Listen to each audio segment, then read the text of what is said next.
Good morning students. Welcome to the virtual classrooms. We are studying it chapter number 6 thermodynamics. We have studied some of the basic terms. Today we are going to proceed further for some other similar type of term. We are going to study today the first topic, that is related to the isothermal and free expansion of an ideal gas. Isothermal and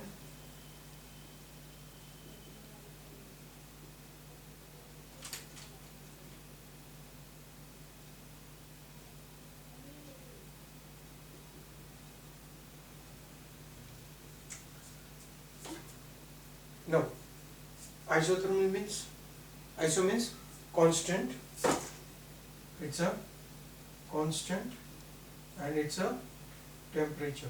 So we are going to study related to the isothermal expansion. Now particularly this is only theoretical.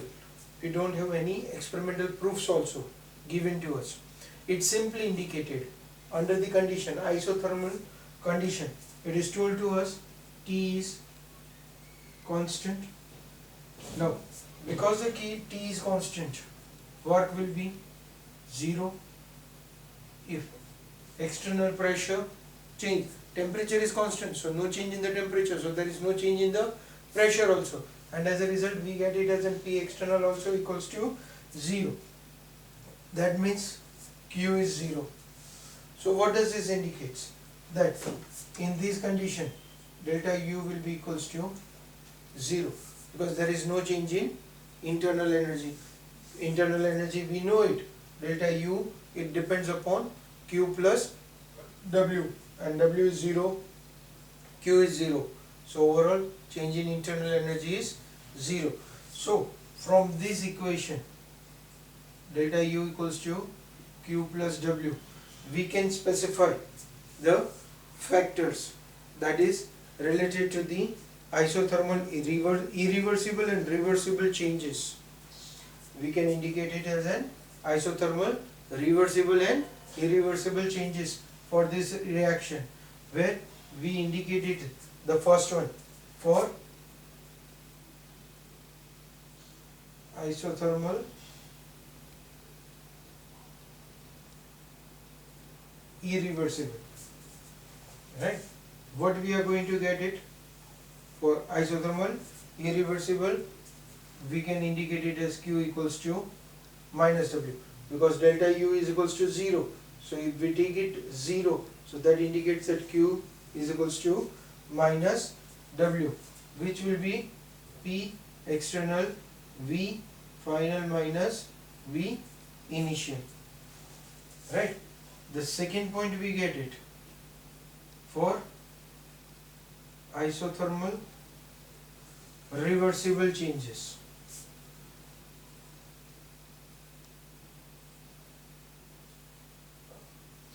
For that we will be getting it as Q equals to minus W, which will be equals to nRT ln Vf by Vi. We will be having this equation to be implemented for reversible, that is 2.303 nRT log Vf upon Vi, right? Okay, and the third term for adiabatic condition. For adiabatic change, that means heat is not changed at all, Q will be equals to 0. We know it, adiabatic means heat is neither absorbed nor released, so Q equals to 0. So delta U equals to minus W, or you can say that W adiabatic, right? So we get it as 3 different conditions for isothermal expansion of an ideal gas, right? We don't have any experimental proof, or neither we don't have any theoretical or derivations also. These are the factors that we already studied it. We are simply implementing it for the isothermal expansions, right? Okay, next one, the most important of the chapter, the portion, the most important term, that is enthalpy. Right? Throughout the chapter we are going to come across the word enthalpy. Enthalpy is one of the state functions that we are going to study, the new state function.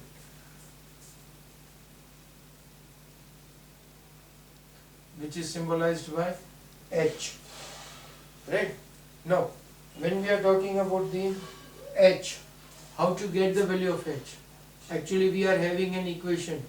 H is equals to U plus PV.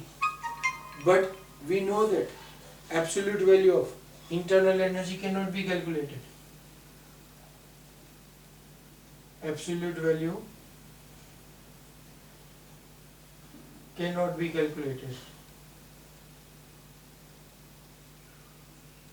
So, as enthalpy depends upon internal energy and absolute value of internal energy cannot be calculated, we can't calculate the absolute value of enthalpy.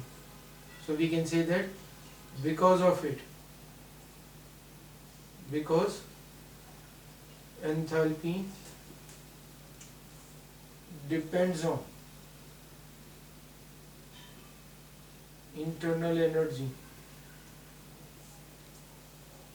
and absolute value of internal energy cannot be calculated.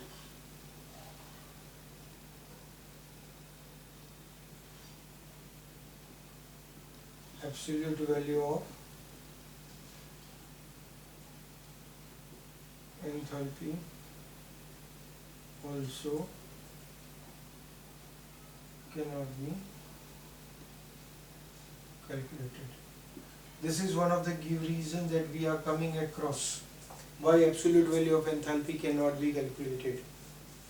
The answer for this we are going to write in this format, that is absolute value of internal, it depends on absolute value of internal energy and it cannot be calculated, so we can't calculate the absolute value of enthalpy also.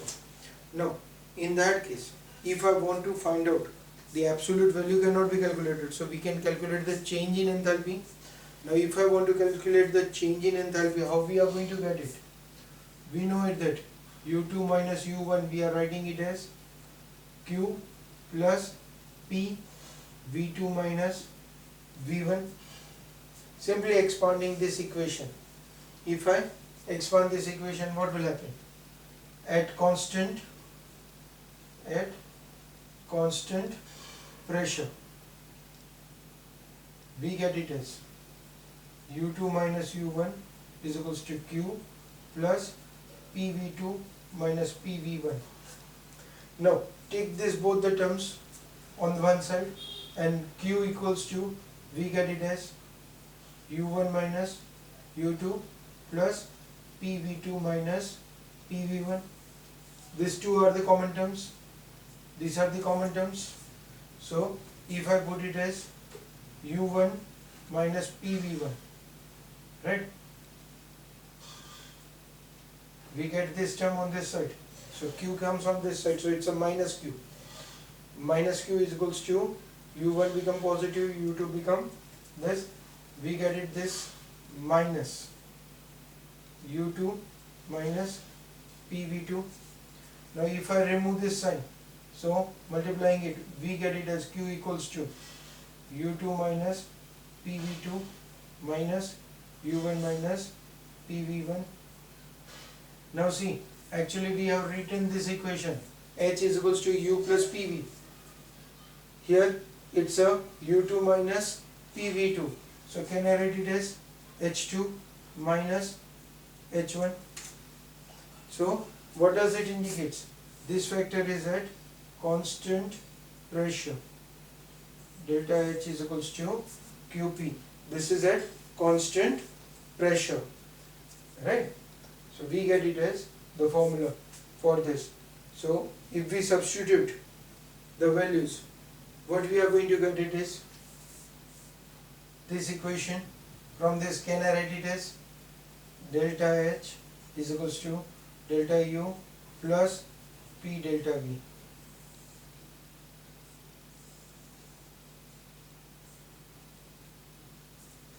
right? We are putting the pressure constant during the reaction. Okay. Now, the second time, once we get this, what is P delta V? So for that case, if we take it as the equation, we got it here, delta H is equals to delta U plus P delta V. But now we know it, PV is equals to nRT, ideal gas equation. Okay, if I put it P delta V, so there will be a change in number of moles, because it's for the gaseous component. We are calculating only number of moles of the gaseous component in the reaction. Remember, if we are having liquid or solid, we are not going to consider the number of moles as a change in the number of moles for it. So we got it as P delta V. If we substitute in the given equation, what will get it? Delta H is equals to delta U plus delta NGRT. Right? What does this equation tells me? This is my second equation that I got it. When delta Ng is equals to 0, we will get it delta H is equals to delta U. So when will be the value of internal energy and enthalpy same? If the number of moles, change in number of moles is equals to 0. So those equations which shows the change in number of moles of the gaseous component are equal for the number of moles of product and reactant. Actually this we are going to get it as number of moles of product minus number of moles of reactant. That we are going to get it as delta Ng. Right? So if these are same, we will get it as internal energy and enthalpy same.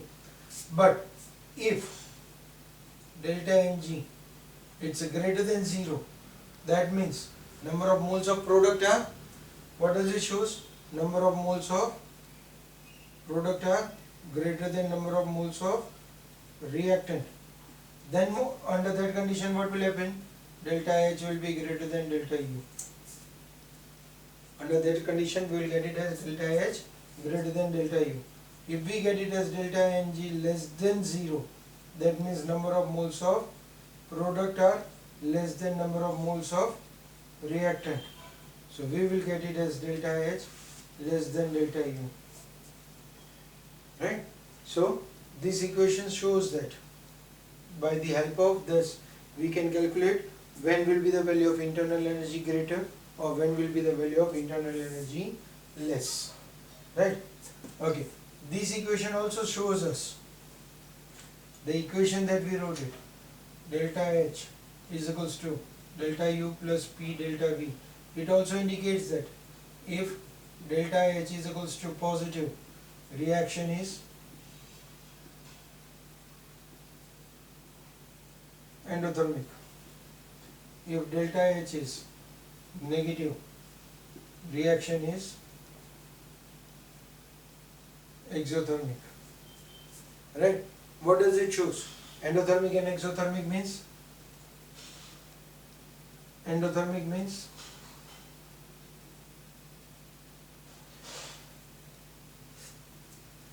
energy is absorbed. Right? Now if energy is absorbed, that means the reactant will be having higher energy than the product. And exothermic reaction means energy is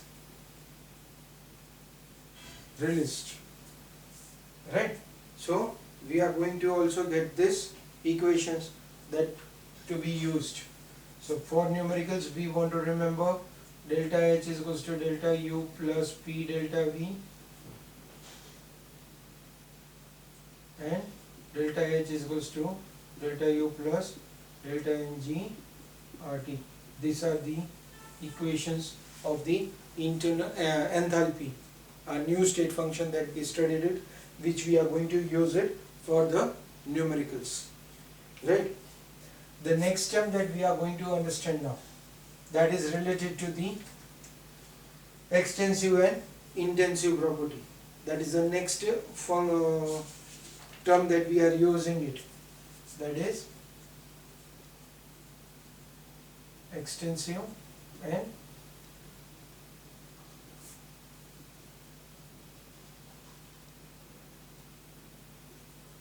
now what are these terms that are indicating to us? These are the two properties that we are specifying it. The first one that we wrote it,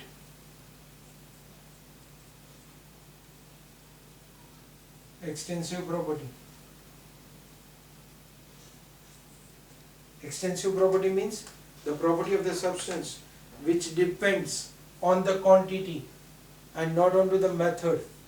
It depends on the quantity and not onto the method to obtain it.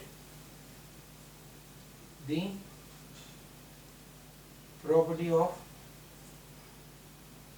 substances which depends on quantity. It depends on quantity. That means, for an example, if I want to calculate the mass, if I am taking a small quantity, if I am taking a bowl of rice and if I am taking it as a pot of rice, so quantity has been changed, so mass of the substance will also change. Similar way, volume. If I am taking it as in 1 liter of milk or 500 ml of the milk, the volume is different for it, right? So it depends on quantity. You can also say it internal energy.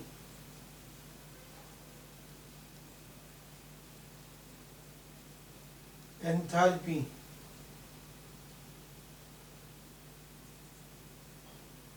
Entropy, etc. are the similar type of extensive properties, right? In place of that, if we take it as an intensive property, a term of intensive property, what does it indicate? The property of substances which does not depend on quantity, right? For that case, if I take it as an example,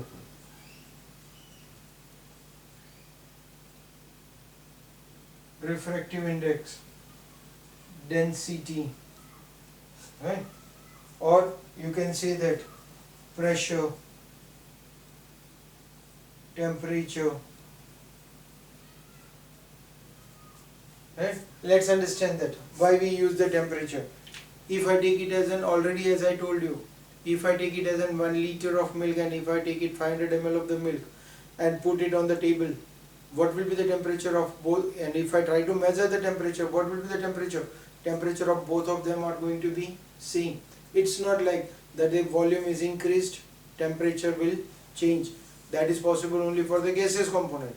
We are taking over here solutions, liquids, chemical reactions. So in that case, what will happen? Temperature, pressure, density. If we take it as a cup of water, a bowl of water or a bucket of water, the density of the water is going to remain same, 1 gram per ml. So those properties which does not changes with the quantity, they are all considered to be as an extensive properties. Does not depends, they are intensive properties of the substances, right? Okay, next we are having it as another term, that is heat capacity and the relation for the heat capacity at constant pressure and constant volume. But as already the government has decided the syllabus to be reduced, these particular two topics are not there in your syllabus. So we will, if necessary, we will discuss it later on, right?